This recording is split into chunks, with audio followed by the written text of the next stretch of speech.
I'm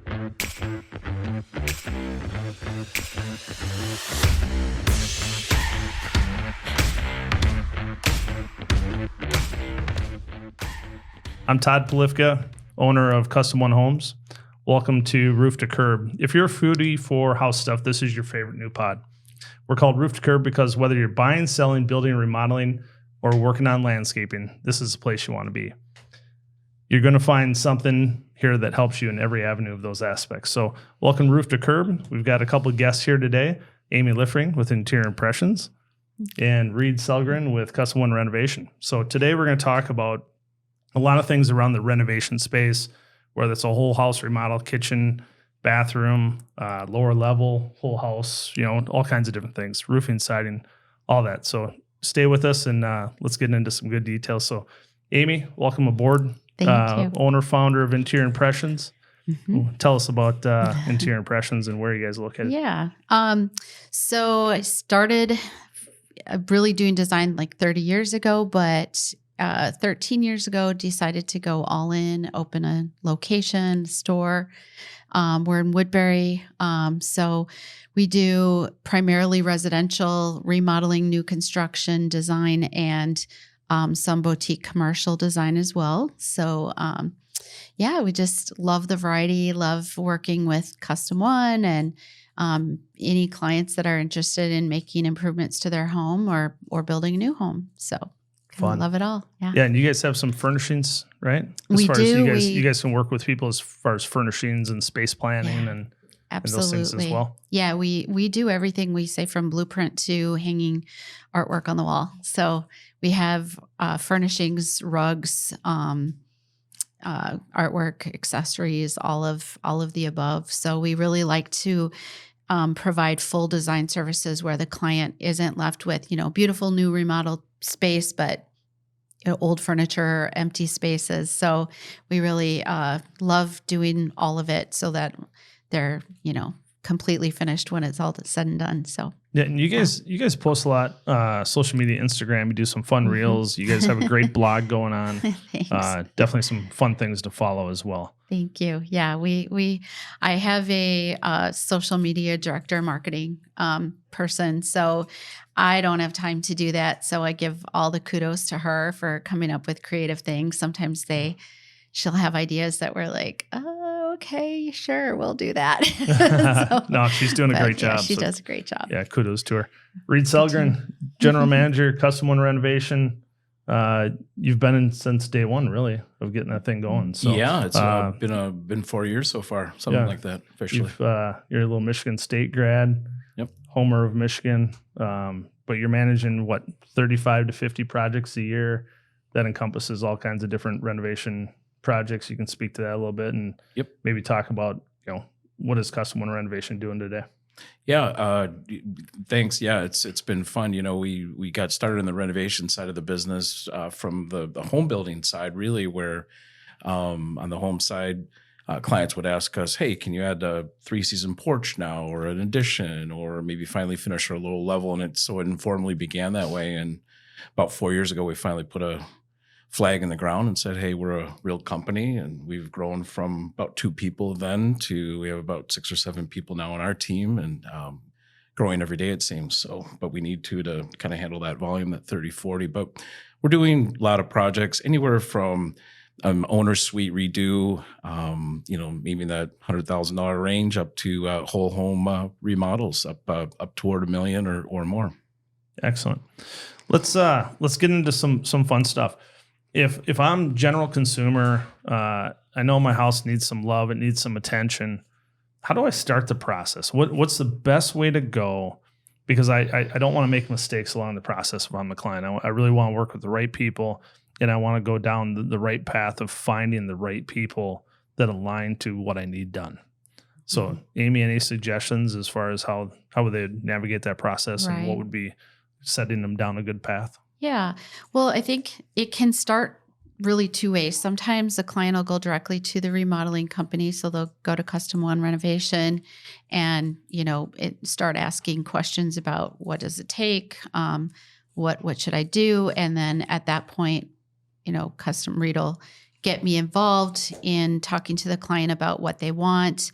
I think it's really important to have that collaboration from the very beginning, because on the flip side, sometimes they'll come to us and then we'll ask a lot of questions about what they want. And then we try to get Custom One involved very quickly so that we can work together to establish a proposed budget, asking those questions about details, that what the client really is looking for.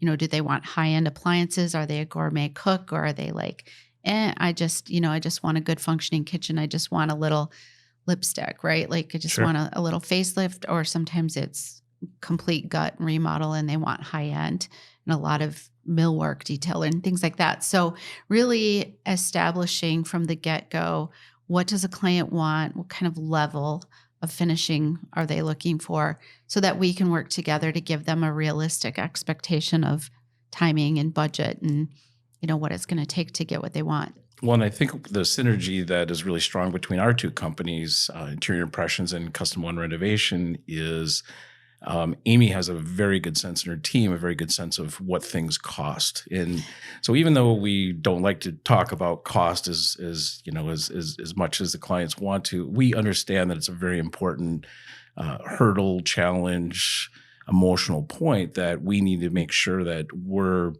from the very beginning, we're setting the proper expectation of what this is going to cost. And Amy has a good sense of what that is. And so by the time maybe we get involved, the client already has a very realistic view of, hey, this design or the work that I want to do is probably going to be between X and X type of a thing. So Right. It's very, very important because none of us like surprises. Yeah, it always seems the relationship of expectation and price always is some crossroads, right? Mhm. For sure. Mhm. So there's some things out there, cost versus value report put on by Remodeling Magazine. Mhm. It's always a nice little tool for a general Mhm. consumer. You can Google that. Cost versus value report. Hanley Wood is who puts that out, but they own Remodeling Magazine. But read, if they don't start through an interior designer or through Interior Impressions, and I want to go and reach out to some type of remodeler or renovation company, how do you suggest? How do I find the right company? Any idea? It's a great question. And of course, we enter that conversation at a lot of different points. We are perhaps the only people that the client would reach out to. Maybe they have already talked to a designer. Maybe they already have talked to an architect. What we do is we really provide that full professional gambit of services, if you will, the full turnkey. And so, they would reach out to us.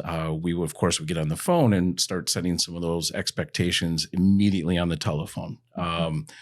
How much is it going to cost to do my lower level? It's not going to be $40,000. It's going to be, something, bigger than that. And it's all about that qualifying the client from the very beginning and making sure that they have a realistic expectation. We don't waste our time, their time. Next step would certainly be to go out and see them and see the project, get to know them, help for them to understand who we are. And, fortunately, the Custom One brand carries a lot of weight. Several people, particularly in the east side of town and now more and more throughout the whole Twin cities, do understand the value of the Custom One brand. And yeah, you brought up an important part of services, right? We've talked to many consumers in the Twin Cities market, and you're like, hey, they talked to X, and now they're talking to us, and they said, hey, they don't provide interior design services, or they don't provide architectural services, or they actually don't do flooring, or they don't do paint, or like all these different things, right? Mhm. So, Reid, when you mention full service or services that a professional remodeling company such as Custom One Renovation offers, can you kind of go down that gamut of the entry into the client and the relationship of what services a good company offers? Well, Amy and I have done several programs together, and we both agree that having a design put together up front early on is critical. And a couple different ways of getting there. We as a company can certainly manage all of those aspects, but it's anywhere from having a certified architect that can come in, can do the drawings, any structural challenges. We can work through any of the engineering part of it. And I don't want and that can be crucial when you're moving walls and For bearing sure. points, and adding structure. somebody comes in and Yeah. doesn't understand that. Yeah. And Very daunting and very scary. Yeah. And I think we approach it in a very methodical way. We're able to tailor our conversation to that particular client, somebody that maybe is more experienced or less experienced, as you mentioned. And then we would work with Amy then to take it a step further. And how does this thing really going to look? What are the elevations of the kitchen cabinetry? What is the fireplace going to look like? What are we going to do in the lower level wet bar? All those types of things. Right. Yep. And I think I've seen a lot too where clients are sometimes they're trying to price shop and they're, contacting several different remodelers. And if we get involved early on in that process, we always try to talk about why you don't want to just shop on price and how, you're comparing apples to oranges. And so I really try to educate clients on the fact that a lot of builders are just going to give you a price based on very low allowances. And like, sure, yeah, we can do it for that price, but you're not going to like any of your selections and you're not going to get any of the things that you actually really want. And so I feel like, working with a team that has good communication, we know the value, we know the quality is going to be there.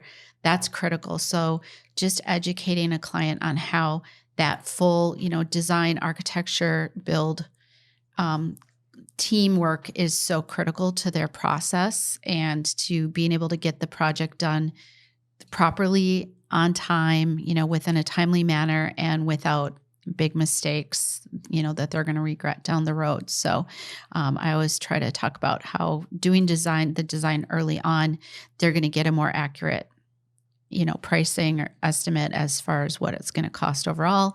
And I talk about how, Custom One Renovations has such a good process that they know it's not going to just drag on. You can get your neighbor's buddy who did your other neighbor's basement, but if it's a one-man show and he's just contracting out other people, you really don't know what you're going to get. And you don't know, it tends to go out of control. And what they say the price is going to be never ends up being what it is at the end. Well, and we like to finally refer to those guys as two guys in a truck. Right. And I think that's actually a sold brand, but and it is. It's substantially different. And I like to add on that, it's us as the contractor and the design part of your project. We're going to be reaching out to you. When can we get into your house? We've got guys there right now. It's in driving as opposed process. to truly driving the process, as opposed to the client feeling like they need to. Oh my gosh! Every single day I got a call, and then where are they? And nobody's here. And he promised me somebody would be there. And correct, we just take a much more professional and concierge approach. Yeah, down that that mindset of what you guys are talking about. A couple of recent activities where we've gone to meet with clients, and you learn a lot by talking to them and asking questions, and maybe some other experiences they've had. So recently, this week already, we go meet with a client. They get a proposal from another contractor, roughly $600,000. It's about 12 bullet points of information. Yeah. Right. So what am I truly getting? And it says cabinets and tops, but what are they truly getting? And Amy, you do a great job of mapping that out of exactly like it's this tile, it's this light, it's this fixture, it's all these things. Here's the detail of the fireplace. Reed, you alluded that earlier. So, we challenge it, right? And we're like, all right, well, the money's in the details and the devil's in the details as well, right? So like we need to know all those things of exactly, let's tell you what top it is. Let's tell you what kind of cabinet that is, species, door style, finish, all these things. And that client was elated that we came in with that level of detail and process, and to the point where it's very impressive. And now they want to move forward. So it's good. And again, you're managing expectations to a budget, but yet if you provide the details, and everyone should be entitled to those details. I want to know what I'm spending, what I'm getting, right? You don't buy a car and give somebody $100,000 and be like, well, I hope it's a car. I don't know what color it's going to be, but Well, and just to add to that really quick, and Amy's team does a fantastic job. If she's bringing a project to us, as far as the scope is really what you're talking about. And They do a great job of detailing it. Same thing, we do in unison, develop that scope of work Right. that literally goes room by room by room. Mm-hmm. What's going to happen with the light fixtures? What's going to happen with the cabinetry? What's happening on the flooring? What's the wall color? And so the client really does have that nth degree of detail that's going to happen space by space. And again, it goes back to neither one of us want surprises in the end. What did we Right. discuss up front? What did we price out for you? Here it is. It's black and white. Yeah. If you get a 3-paragraph scope of work, you that's a big red flag, right? Like Yeah. we Sure. do put a lot of time and detail into that scope of work document, and then it's a collaborative thing, because sometimes it's like, all right, you probably know more about. I'm not going to give a lot of detail about HVAC stuff that's going on behind the walls, but I do anything that I am touching, and then Reid's team will add anything behind the walls or anything that we might have missed. So it's really nice and thorough, and I feel like, again, we don't have clients that are surprised or shocked because we're very transparent. Yeah, I just think it's interesting when you meet with somebody and they're like, we don't need interior design services, or we'll just go to this store, this store, this store, and we'll put it together, right? Yep. And then you see the end product, and you're like, all right, that project A, had a professional helping them with interiors. Yeah. This project B did not. Mhm. And in my mind, the value of the project's better, the longevity of the project's better, the thoughtfulness is better, and bottom line, the enjoyment is better. So if you guys had any experiences where they're like, hey, we don't need interior, just build us some stuff and we're good. Yep. All the time. All the time. And then those are the ones calling us like, I need help. Well, you know why they're experts, right? Because of all the TV shows. Right. I mean, everybody's an interior design expert Right. now. Yeah. Well, I think that construction expert. average. One week and $25 and Right. you can have it done, right? Yeah, Exactly. Yes. Overnight magic wand. But I think a lot of times too, people don't realize the level of detail that's required. It's not like you just go pick out a tile for your bathroom, but how do you want that threshold to, look on the stepping into the shower, and how do you want this tile set? What is the grout color? How are you going to finish the edges? Do you want pencil pieces? Do you want Schluter? I mean, there's so many details, and people don't realize that. Right. And then they get into the project and they've picked out a few things and they think they're done. And then they're going to get a bazillion questions from the field, or, as you guys are pricing things out or starting, you're like, hey, you need a grout color and I need it today, because the guys there installing, and then they're like, I don't know what to do. So I just think it's an unknown. That for goes back to people. your earlier comment, Amy, if you don't know the details and you think you're getting a better price, it's because those details aren't included. Yeah. Right. And you're like, oh, by the way, if you wanted that, well, I didn't know how to ask, or I didn't know what to say. Right. Mhm. And that's where the professional side of who you engage with and who you work with will bring those questions and thoughts to you, Very much. Right. so that you can get the desired project in the end. Exactly. Yeah. Well, in Interior Impressions does such a great job early on in the process. They build a visual design book. Mhm. And so the clients will literally see renderings and images and samples of product, just like if you were doing an ad layout of, what's exactly going to happen in this sequence and this one. And they go room by room. So, Yeah. it not only helps set that expectation from the very beginning and details all those details, Mhm. but it, yeah. Well, we take that, typically, and some builders still do this, like spec builders, where you go into a selection center and you get ABC. Chocolate, vanilla, strawberry. Right. Yep. And, or they send you to different design centers and say, like, go pick out your lighting here, go pick out your tile here, go pick out your flooring here. And they're trying to pick things out categorically.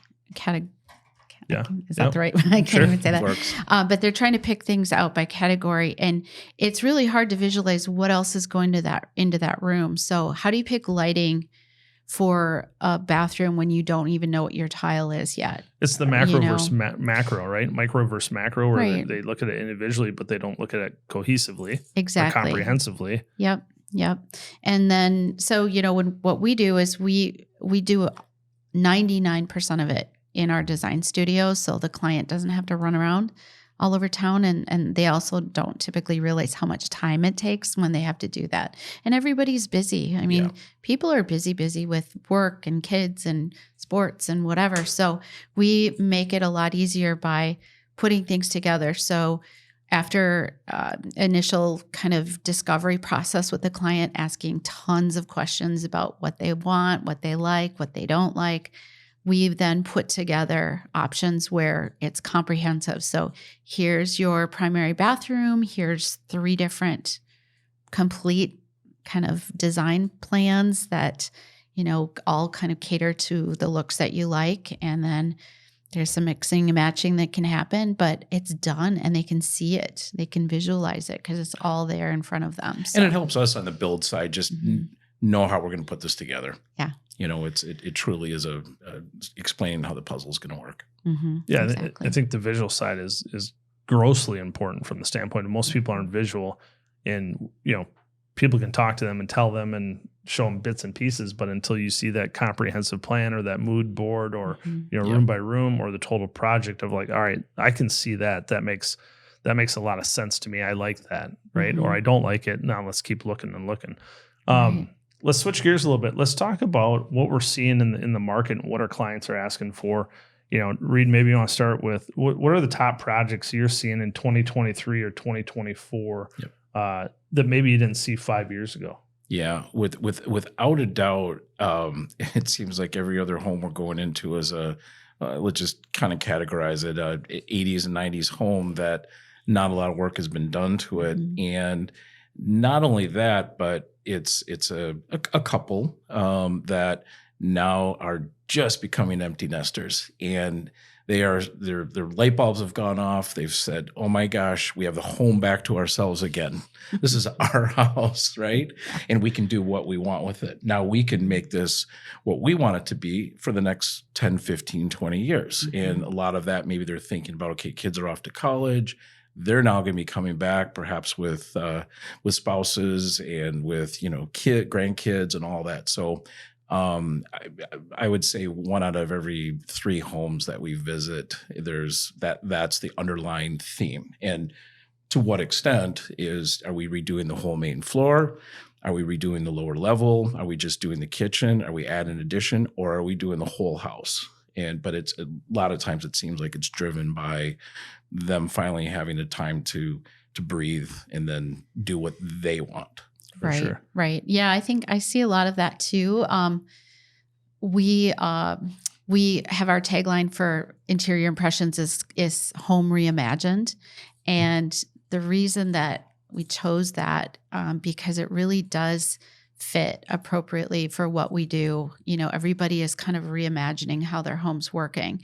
So through COVID, so many clients were contacting us because you're stuck in the house and we're now working from home. We're now schooling from home. We're in this house 24/7. And but I think as that has evolved, we're still seeing people working from home part-time. A lot of people haven't gone back to the office, or if they have, it's part-time. And so there's still that multifunctional need that we are continually working with clients. So the other thing that we've noticed and read about a lot is that people are entertaining more in their homes.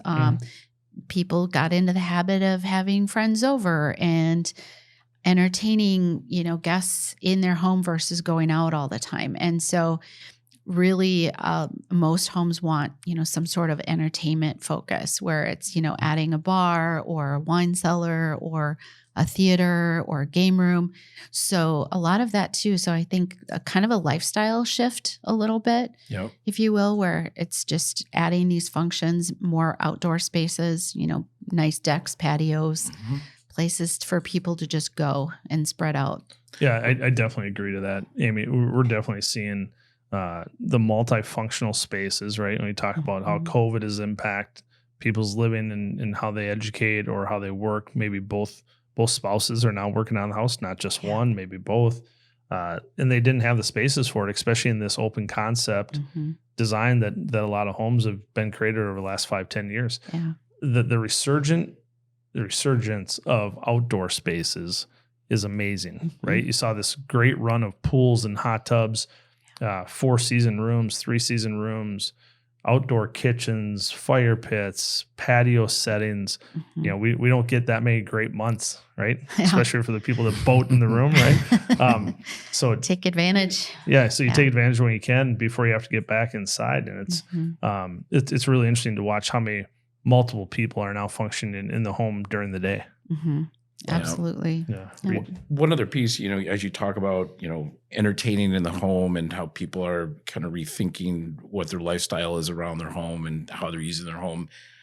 Active adults, I think it's a very, very important topic that is continuing to grow and will probably grow substantially. Where we've done a few projects now, we have more coming online where we are building a space, an addition, some sort of a renovation that's taking place. We're bringing in mom or dad, or planning on bringing mom or dad into the home. They can still come and go as they please. They can still be around the grandkids, and you know, they can have a little tighter eye. And we all know the cost of helping a parent through that process in a professional, you know, building, or you know, a home, if you will, outside the home. It's very, very expensive. So I think families are also looking at, what does this look like for the next 3 or 4 or 5 years while we're all financially trying to support mom or dad, and let's go ahead and just put that into our home and give them a place where they can still be an integral part, an important part of our family. Yeah, I think it's even down the lines of, you know, you talk activity and exercise, and I think, Reid, you're kind of a big pickleball guy, right? And Amy over there too. Amy's gotten drawn into it, right? She's a heck of a dinker. So we see requests for, you know, they're not calling them sport courts anymore, pickleball courts, right? Or the exercise room. I'd love one. Yeah. Or the exercise rooms and all those different activities where people, to Amy's point earlier, was you're not leaving the house. You're trying to get all these different multifunctional spaces. We talk about work and schooling and those kind of things, but the activity in people trying to be more healthy. Yeah. Home gyms. It's huge, right? So turning that into the way people cook in their home and the way they host in their home, now they need different devices in their kitchen, right? So let's talk about maybe some trends and things that we're seeing inside of primary bathrooms. So, right? So the big bathroom in the house, and also in kitchens. So Amy, what kind of requests are you seeing, and what kind of trends do you think are maybe missing that haven't hit yet, of like, people, this is something we always advise or we offer to them of something to consider? Right. Well, for me, I think just technology has gone crazy in the last 2 years. Like at KBIS and a lot of the design shows and trade shows, we're seeing so much advancement in technology, and now with, you know, all the AI and everything that's trying to make life more convenient. So, you know, refrigerators that are more tech savvy in preserving your food, it saves you so much money in the long run if your vegetables and your fruits don't go bad immediately, right? So people are becoming— the preservation of food is huge. Cooking methods. So I'm kind of obsessed with steam ovens right now, and I wish I had one. I don't have one, but kind of wish my oven would break so I could get one. But just how you can cook so many different ways. You know, everybody's doing the air fryers and the Instant Pots, and now there's all these sous vide. I've got all of those things, and they're great. And it just makes life more convenient and easy, and people are into cooking a little bit more, I feel like. Cleaner ways of cooking and having food being really fresh. So I kind of see a little transition too of these pantries, these nice walk-in pantries being like what we're calling like a mess kitchen. So that's kind of a trend I'm seeing, where you kind of put all of the messy and appliances, because we have all these things, all the counter now, devices, right? Nobody wants to have their air fryer or their Instant Pot or their pizza oven out on their kitchen counter. So creating larger pantries where you can do a lot of those, you know, cooking functions and keep things out without having to haul them in and out of a cabinet. So I'm seeing that as a trend, and I highly recommend it. I just feel like it's really a nice way to be able to make your kitchen look beautiful all the time, and you can do all the messy stuff in the pantry. I'm seeing less need for storage of like canned goods or processed foods. I think there's a trend toward more fresh foods and healthy foods. So bigger refrigerators and freezers, but not necessarily as much storage space for boxed or canned foods because people are eating healthier. And down that, you talk about refrigeration, right? Refrigeration is huge. If you don't have the right refrigeration, you can't preserve foods, and people are starting to eat maybe more organically, which costs more. I don't want that food to go to waste. I don't want to eat out of the box, if you will. Exactly. So then you see the appliance companies starting to offer 18-inch, 24-inch, 30-inch, 36-inch column refrigerators and freezers. Right. And then the mix and match of all those different devices of how you can partake in the space. So it's really interesting. We have a home coming up that's going to have 36-inch columns in it. Oh, nice. As big as you can get in the marketplace, and talk about storage and preservation of food, and they entertain a lot, and it's going to be fun to watch. But I love the drawer units too. So where you can have refrigerator drawers, microwave drawers, so you don't see all that stainless steel cabinet face everywhere. on It's them. just super clean and it's a little bit more of an efficient way of storing things and using the space too. Super accessible. And I think that's another trend that we're seeing is more drawers versus doors. Absolutely. Right? So much easier to get to things. You're not on your hands and knees digging to the back of the cabinet to see what's back there. Full slides. You can use the whole cabinet depth, of that drawer. You can mix and match sizes of drawers and what you can store in them. So it's back to that clean look, like you said, and go back to the messy working pantry and do your work there. But on the presentation side and then people entertain, it's kind of this full circle. Let me go back to, you've talked about the story a couple times now with entertaining your family, whether it's Thanksgiving or the Christmas holidays, that even you can cook a roast that's ready in time and it's perfect. and that's not easy to do. I mean, it's, we had to spend a little bit of money to make myself look good on cooking. But where you're going with it, Reid, is the technology and the interfacing on cookware, especially stoves, and then the addition of probes being for meat, poultry, all those kind of devices, plus even vegetables. Right. So you can be and a the world smart class ovens. You know, you just put in what you're going to cook and it makes sure it's done perfectly. And it doesn't. They're even smart enough now to where the product doesn't dry out. It gets it at the right setting to where all right, hey, I missed that by 15 minutes or a half hour because something else wasn't ready. Somebody's late or exactly. You never know, right? Exactly. And but it doesn't dry it out compared to in the past. You're like, well, it's on 400. It's just going to dry out. I guess I don't know what to do. And I'll throw that thing away. I drive clients a little bit crazy, but with kitchens, I'm such a fanatic about kitchens because there's such an important space in the house, the most important space in the house. So if somebody's doing a kitchen remodel, or even with new builds, I really spend a lot of time and give them a checklist of questions to answer. And I actually have them inventory how much space do you need for bakeware? How many shelves do you need for dishes? What kind of cooking do you like to do? How do you like to cook? Does more than one person cook in the house? Do we need 2 prep stations? So really focusing on functionality first and foremost, and then adapting that kitchen to be exactly what they need, because nobody wants a kitchen that doesn't function well. That's a pain point. And what we're finding is that, as we go into some of these 80s, 90s kitchens, that there's a lot more space truly available to us to be creative. And let's get rid of that desk. Let's go with some taller upper pantries. Let's get you, and we talked about it yesterday with those clients, pull out shelves. It's just the rollouts, just the functionality. Yeah, and we don't necessarily pantry that opens doors and pulls we don't necessarily need to knock down walls and create more space. Right. There's a lot of things that you can do within the space you have and just be more efficient at it. I think a lot of the styles in the 90s were so anti-organizational, the desks in the kitchen. Nobody liked those. Everyone thought that was such a great idea. And then, they hated it a year later. And then soffits being built down over the cabinets. Yep. That's just wasted space. So just knocking out those soffits because they're almost always hollow and then going to the ceiling with your cabinetry, and you've just gained a ton of extra storage space. So. And same thing with the laundry rooms, you know, those mud rooms that are coming right off the kitchen.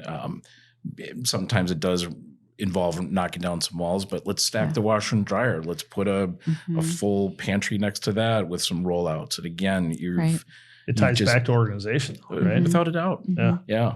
Definitely Just simple things you can do. It doesn't have to be a complete gut by no means. Right. And that's one of the good reasons to be working with professionals, is because this is what we're surrounded by all day long. This is our area of expertise, right? So we know about all these special features that a lot of clients have never heard. Oh, I didn't realize you could do a microwave in a drawer. I didn't realize you could have this ironing board cabinet that, with electrical outlets and places to charge your dust broom mop and whatever. USB outlets or what it might be. Yeah. I think all that conversation goes back to, if you're working with the right people and the professionals in the industry, they will guide and ask you the questions of hardships and how you socialize and how you host and how you navigate in the home so that you can get the desired project result that you're looking for. Yep. Right. Yep. And if you're working with somebody that's like, well, I can do it and I can charge you less.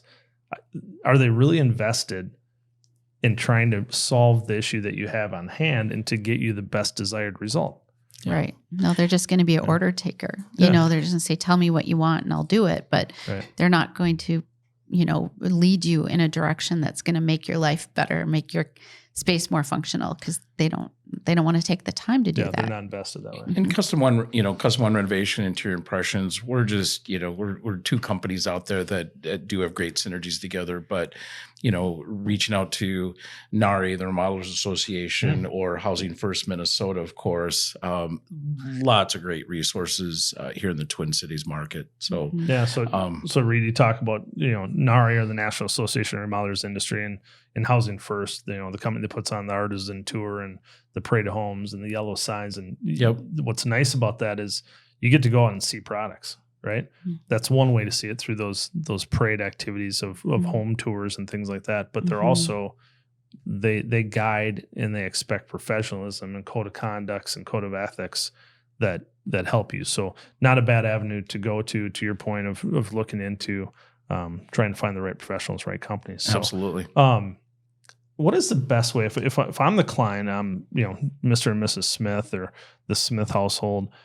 What's the best way for the client to interact with the professional company, whether it be the interior design company or it's the renovation remodeling company? What do you guys suggest, Amy? What's the best way for them to interact so they have the best experience? Well, are you meaning like when they're first looking for somebody, or once they get started? Like once they get going, how do they participate in a way that is going to be most beneficial for them? Any suggestions?